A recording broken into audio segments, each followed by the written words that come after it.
kui sind ja su venda pandi lapsena marju korjama, sest sina hambad ristis korjasid terve põõsa tühjaks, on ju. Ja vend natuke korjas ja siis ta juba tahtis midagi muud teha. Et kuidagi tundub, et sul on nagu see kaasa sündinud või kui palju sa oled pidanud seda nagu juurutama?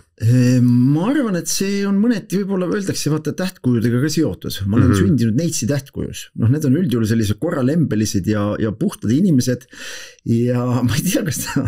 ma ei ole nüüd tõesti mingi hull horoskoobi fänn, aga see läheb kokku. Aga kuidagi ta läheb kokku, jah. Öeldakse, et neitsid on siuksed nagu vähe nagu selles osas on nagu korrektsemad, et nii et võta sa nüüd kinni, kas ta on sellest või millest, aga mis tähtkujus su vend siis on? Vend on kaljukits.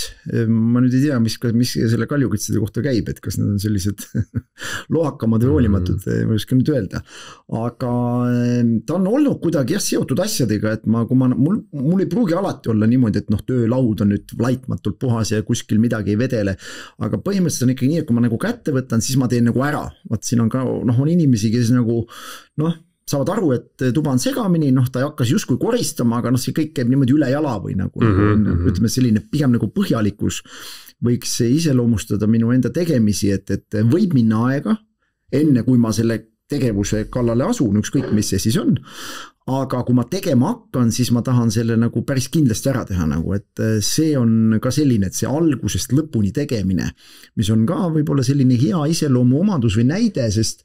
meil oli see näide selle vennaga seoses jah, et ta võttis nagu hästi palju ette, aga ta ei keskendunud ja ta viinud asju nagu lõpuni, mis nagu ongi ju lõpuks määrav, eks ole,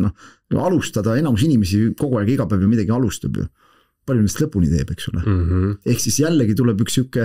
mõneti nagu väike asi, mida me võime ükskõik, on see siis nagu ma ütlesin kodu koristamises või ma ei tea, ükskõik milles me võime seda nagu näitena tuua, aga osa teeb täpselt nii ära, et tundub, et ma ei tea, ise tõenäoliselt sain aru, et või olin tubli nagu sisemiselt, inimene uksest sisse tuli, väga aru ei saanud, et midagi ära koristati, eks ole. Aga kui ma võtan kätte, siis ma proovin ikkagi teha tõsiselt korda, et nii et see on ka võib-olla selline põhjalikkus on iseloomustunud minu nagu tegemisi, et vahest selle idee nagu maha müümine enda peas, nagu et ma võtan nüüd kätte või võtta aega, aga kui ma tegema hakkan, siis ma tahan nagu teha siis juba lõpuni nagu, et siis ma ei taha üle jala teha nagu. Ja olgu need tähtkujud või mingi muu asi on ja, aga tundub küll, et ikkagi inimestel on mingisugused nii-öelda karakteriomadused, mis on kaasa sündinud, mida võib toetada, aga ütleme, kui mõelda on ja kulturismile, siis tundub, et just oleks vaja selliseid karakteriomadusi, et sa ikkagi teed lõpuni asjad on ju, või kui kätte võtad, siis hakkad tegema, mitte ilmu on ja ühe korra trenni ja siis on paar nädalat vaikust jälle on ju.